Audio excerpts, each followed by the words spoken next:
Steve, hello. Hello. Welcome to Italy once again. Thank you. We're very proud you love playing in here in I Italy. do. I really do. Do you Yeah. love Italy? Quite a bit. I love it here. I love everything about it. And I'm very lucky and grateful that Italy seems to have loved me back for a long time now. Since the first time I came here in 1986, I've been able to tour here. And one thing I love about touring over here is not only like most musicians who are on tour, I don't just play the big cities, but I play smaller towns. I play all kinds of places where, even maybe people who live here don't get to see very often. So it's fun for me to be exploring, which I think is part of the nature of what I do. It's funny, before this interview, before sound check, I was out just walking around this neighborhood. I walked about 3 kilometers, and my promoter, Max, was saying, "You walk that much out before every sound check?" I said, "Yeah, kind of, when I can," because that's part of the fun for me, is being here. But everything, the fans are great. It's a beautiful country. The food, of course, and I think also there's the connection between the music I play and the fans here. That especially, strangely enough, my solo shows have always been very popular here, and that makes me happy. I think maybe the musical history with opera and the great, traditional Italian folk singers, there's an appreciation for more of a dramatic style.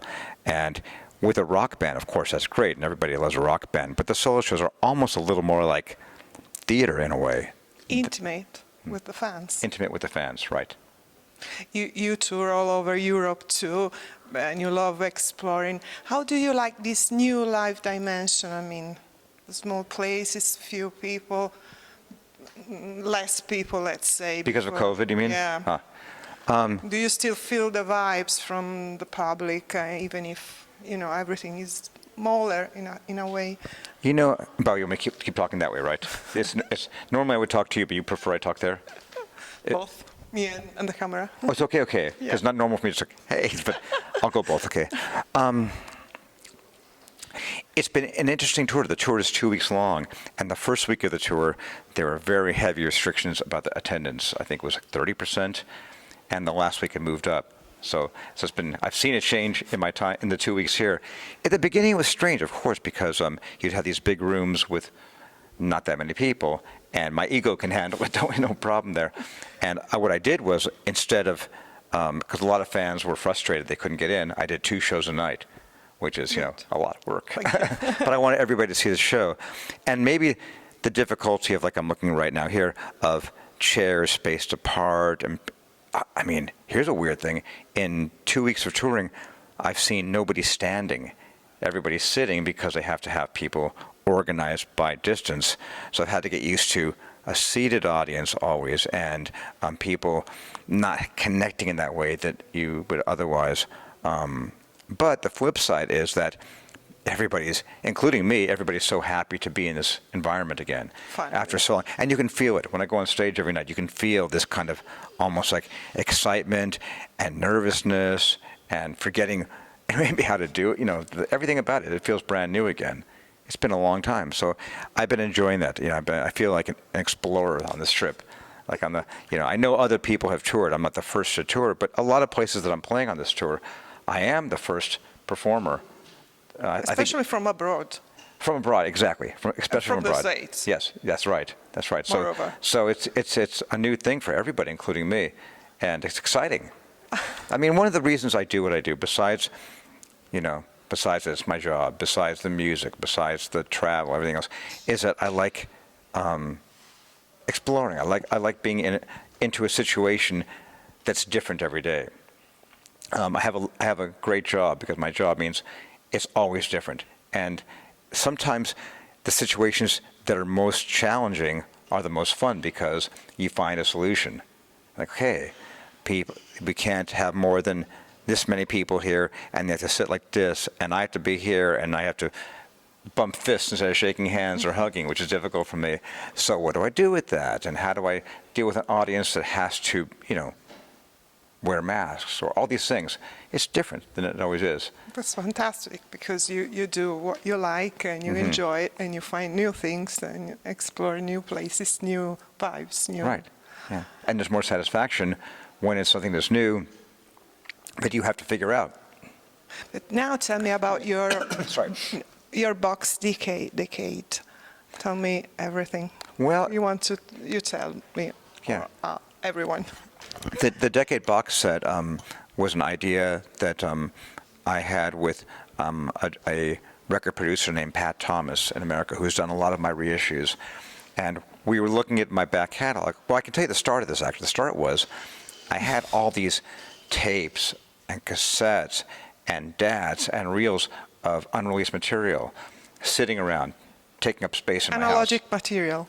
Analogic material. Yes. So a lot of, yeah. And what happened was, so I wanted to transfer it all so I could save it and preserve it just for myself. And in the course of doing it, I went, wow, this is a lot of things I forgot about that I really like. So me and this producer said, let's take this one time period where there's a lot, especially a lot of material, and just take that 10 years and put out, everything that's good. And there was a lot. So we had fun putting it together. And, look, 11 CD box set, you don't get that every day. So I really wanted to make sure it was something special with nice packaging and nice. And the booklet is special too. The book was special. Because of the photos, you also love the photos in your booklet. They're nice, yeah. Yeah? Yeah. Nice photos, nice stories in there, nice liner notes. I had fun writing the stories about all the songs myself. So the thing is, we thought, okay, let's do this. We spent 2 years making this box set, and the release date was April 2020. We said, we'll put it April 2020, and then it'll go on tour. Of course, that didn't happen. So it came out, and it took me this long to be able to take it out. Does this box tell the story of your exploring around music, around the world, around yourself? Actually, what it tells most of the story of exploring is New York City, because I moved to New York City in 1994, and this box starts the year after that. So most of this box is me being excited to move from Los Angeles to New York City, and I felt the energy when I moved. New York City is an exciting city.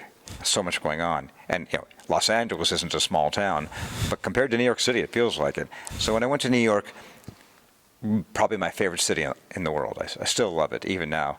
And when I moved there, I think that the energy of the city made me more creative, meet new people, collaborate with new people. And I think that's the story of the box set. The exploring is a new home.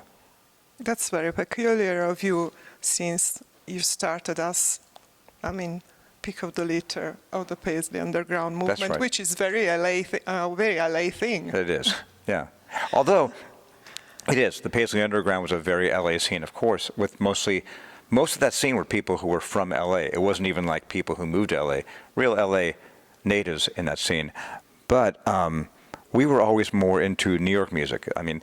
We were Californians, sure, and we liked, maybe the Byrds or bands like that. But our favorite bands were the Velvet Underground and Television and the Talking Heads and Richard Hell and the Voidoids. And this was the kind of music that got us excited. So we always felt more like a New York band, even though we weren't. That kind of, Of course. I guess that vibe that was more.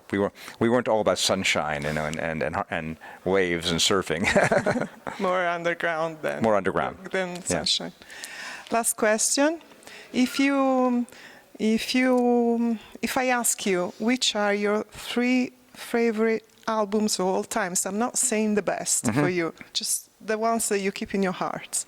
You're the second journalist asked me this week, so I'm in practice now. No, well, the other journalist asked for one. The other one gave me only one, so you're much nicer to give me 3. So I will say Television, Marquee Moon, With?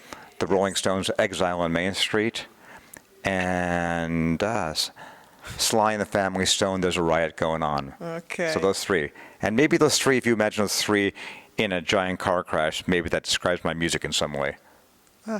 Fantastic. Yeah.